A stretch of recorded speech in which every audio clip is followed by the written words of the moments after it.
자, 이번 파트에서는 여러분들이 서비스의 이동성을 높여줄 수 있는 플랫폼 확장 방안 및 기술에 대해 알아봅니다.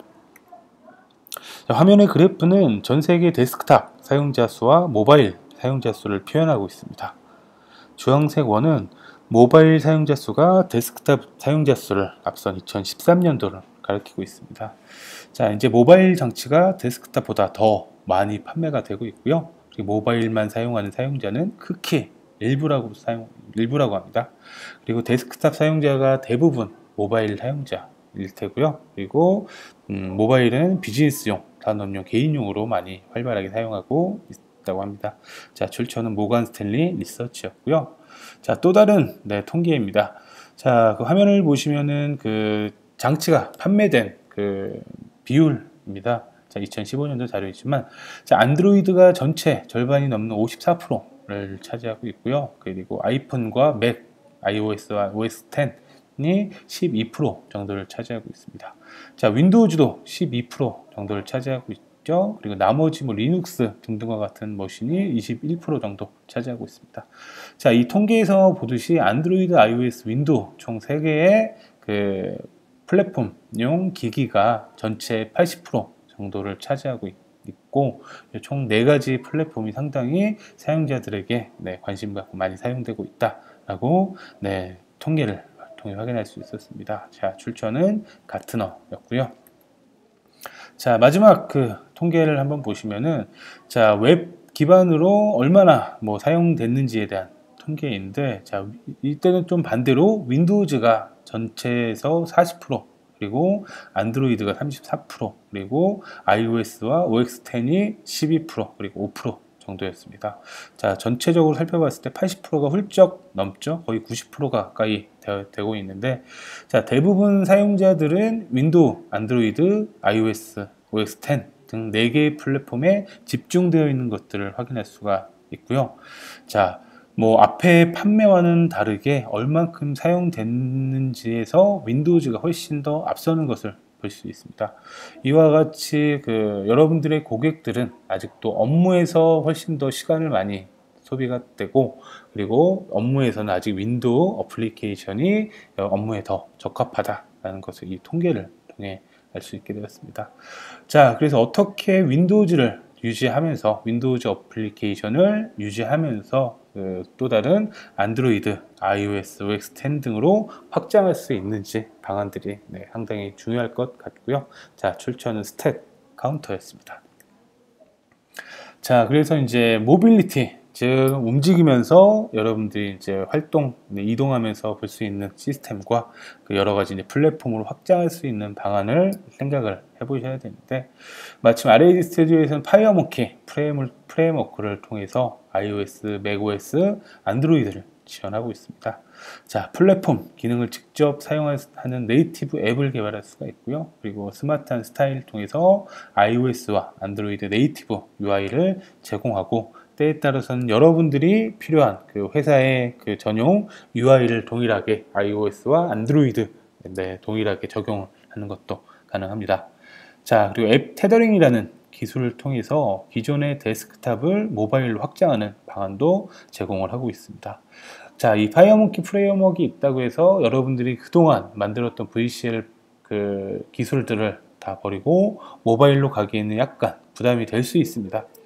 하지만 이 앱 테더링을 이용하게 되면은 기존의 VCL에서 가지고 있던 기능, 그리고 그런 VCL에서 다 구현되어 있는 데이터를 모바일로 전달을 하고, 모바일에서는 그 데이터를 화면에 표시하는 등을 구현할 수가 있는데, 이때 앱 테더링 컴포넌트 2개를 VCL 쪽에 두고, 그리고 파이어모키 쪽 모바일에도 2개를 두면은 그 컴포넌트들이 서로 자동 접속을 하고 데이터를 통수신할 수 있는 통로가 연결이 되기 때문에 그 앱 테더링 기술을 통해서 기존 데스크탑을 모바일로 확장할 수 있는 방안도 제공을 하고 있습니다. 자, 그럼 모바일 몇 가지 데모 함께 살펴보겠습니다. 자, 모바일, 즉 파이어모키 프레임워크를 이용해서 개발을 하기 위해서는, 자, 보통 프로젝트를 생성할 때 파일의 류에 VCL 폼 어플리케이션이 있고 멀티 디바이스 어플리케이션이 있습니다. 자, VCL은 VCL 프레임워크, 그리고 멀티 디바이스 어플리케이션은 파이어모키 프레임워크를 이용을 합니다. 자, 멀티 디바이스 어플리케이션으로 새로운 프로젝트를 한번 만들어 보겠습니다. 자, 이렇게 뭐 비어있는 어플리케이션, 3D 어플리케이션, 헤더나 푸터 등과 같이 UI 기본적인 템플릿을 제공을 해주고요. 자, 먼저 블랭크 어플리케이션으로 생성을 하게 되면은 이렇게 약간 다른 그 폼 디자이너가 표시가 되고요. 자, 컴포넌트들을 살펴보면은 뭐 버튼, 체크박스, 라디오 버튼 등등 아주 익숙한 VCL에서 익숙한 컴포넌트들이 많이 표시가 됩니다. 뭐 콜아웃 패널 같은 경우에는 뭐 VCL에 없는 컴포넌트들인데 대부분 VCL과 아주 유사한 컴포넌트들을 제공을 하고 있습니다. 자, 하지만 사용법은 약간 다를 수가 있습니다. 자, 보통 버튼에 이렇게 글자를 표시하기 위해서는 캡션 속성을 이용하는데 캡션 대신에 자, 대부분의 컴포넌트들이 텍스트로 통일이 됐고요. 자, 그리고 몇 가지 특징적인 그러한 그 속성들은 자, 45도 자, 이렇게 그 컴포넌트에 대해서 그 회전을 할 수 있는 그런 속성들이 있고요. 자, 그리고 위치도 보통 레프트, 탑 이렇게 되어 있는데 얘는 X, 포지션.x, Y로 되어 있고 이렇게 소수점을 지원합니다. 자, 그 이유는 파이어모키에서는 벡터 기반으로 화면을 표시를 하기 때문에 뭐 늘어났을 때 비트맵 같은 경우에는 깨질 수가 있는데 늘어나도 깨지지 않도록 벡터 기반으로 표시를 하고 있습니다. 자, 이러한 속성들의 차이가 약간 있고요. 자, 그리고 보시면은 위에 스타일이라는 콤보 박스가 있는데 여기 현재 지원하는 4개의 플랫폼이 표시가 되고 이 플랫폼을 선택했을 때마다 이 각각의 플랫폼에 맞는 스타일이 화면에 이렇게 표시가 됩니다. 자, 그리고 옆에 있는 뷰 같은 경우에는 이따가 실제 샘플에서 한번 다뤄볼 것인데 자, 이렇게 기본적인 그 디자인을 한 다음에 그 각각의 이제 그 플랫폼 또는 해상도에 맞게 화면을 조금 더 리터칭 하고 싶을 경우에는 자, 마스터 뷰에 구현되어 있는 그러한 그 디자인을 자, 예를 들면은 아이폰 5.5인치에서는 위치를 좀 변경하고 싶다 또는 뭐 색상을 변경하고 싶다 등과 같이 약간 리터칭을 할 수가 있습니다. 자, 아이폰 5.5인치에서는 이렇게 표시가 됐지만 자, 마스터에서는 여전히 중앙에 이 버튼이 표시하고 있죠. 이렇게 뷰를 각각의 플랫폼과 해상도에 맞게 그 디자인하기 위해서 이렇게 그 파이어 UI라는 그 기술을 통해서 이렇게 제공을 하고 있습니다. 자, 이 기능을 저희가 기본 샘플, 자, 이번에도 마찬가지로 샘플에서 오브젝트 파스칼 그리고 멀티 디바이스 샘플에서 유저 인터페이스 그리고 멀티뷰 샘플로 한번 살펴보도록 하겠습니다. 자, 멀티뷰 샘플 같은 경우에는 스타일은 iOS로 뷰는 마스터만 표시가 되어 있죠. 여기에 제가 사용하는 아이폰 5.5인치 그리고 많이 사용하는 아이폰 5인치 그리고 아이폰 10인치 자, 그리고 서피스 프로도 한번 넣어볼까요?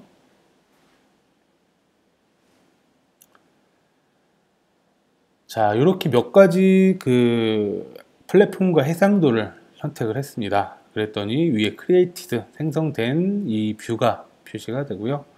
자, 그리고 이런 거 같은 경우에는 오른쪽으로 살짝 돌려서 가로 모드에서는 어떻게 나오는지도 이렇게 각각의 그 디바이스에 맞게 어떻게 디자인이 되고 있는지를 이 폼 디자이너에서 바로바로 볼 수가 있고 그리고 여기에서 마찬가지로 이런 것들을 수정을 할 수도 있습니다.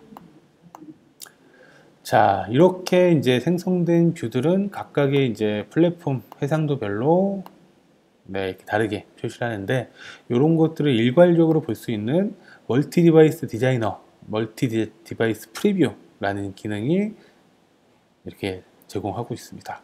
자, 이걸 좀 크게 한번 살펴보시면은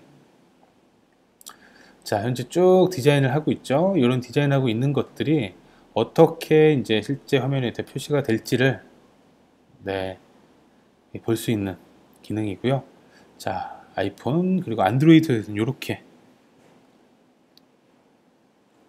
자, 그리고 안드로이드 7인치 태블릿에서는 이렇게 표시가 된다 라고, 이런 것들을 보면서 개발을 할 수가 있습니다.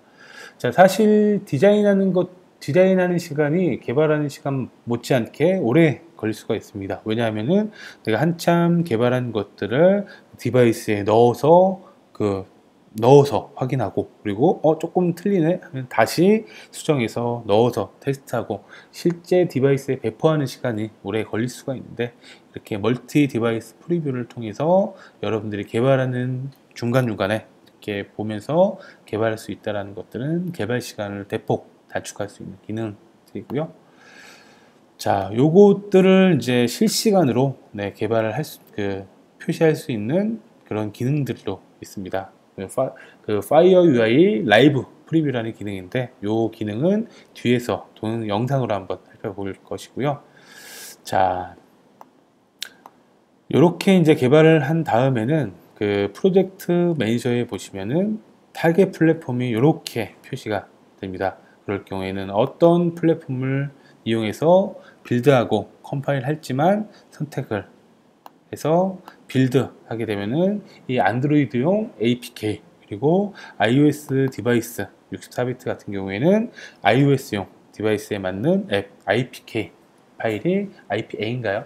파일이 생성이 되고, 마찬가지로 윈도우와 OS10 맥용 앱도 이 타겟 플랫폼을 어떤 걸로 선택하느냐에 따라서 여러 가지 플랫폼으로 개발을 할 수가 있습니다.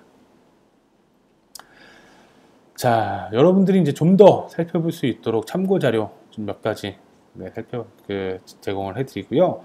자, 우선은 모바일 개발 환경 설정하는 게 어렵지 않습니다. 특히 안드로이드 같은 경우에는 안드로이드 폰이나 태블릿 하나 준비하시고 USB 케이블 하나만 있으면 바로 안드로이드 앱을 개발할 수가 있습니다.